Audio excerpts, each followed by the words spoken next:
Les menaces sur la région du Sahel sont nombreuses, trafic et banditisme en tout genre, même si le podium revient au terrorisme. En effet, les attaques terroristes et les opérations antiterroristes se multiplient un peu partout au Sahel. Ces violences, qui font chaque jour ou presque des morts, défraient la chronique. Le décompte morbide des victimes fait la une des médias. D'ailleurs, ces événements sont presque le seul aspect qui intéresse ces derniers, allant jusqu'à en faire un abcès de fixation. Il est clair que la menace de la pratique rigoriste de l'islam est au cœur des occupations régionales et internationales. La tournée du secrétaire général des Nations Unies, Antonio Guterres, la semaine dernière en est la preuve.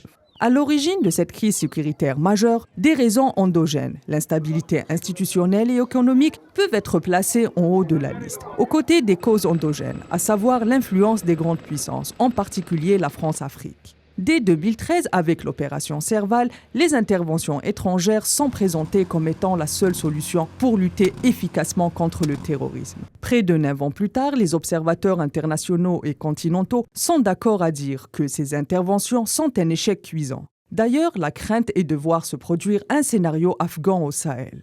L'enjeu et les défis sont de taille pour les pays sahéliens, qui doivent aussi faire face à des tensions intercommunautaires très fortes. D'ailleurs, la mise en place de stratégies sécuritaires au niveau national, avec des visions et des objectifs communs, réalisables sur le terrain des luttes, sont pour bon nombre d'observateurs le premier pas vers une solution de paix dans la région.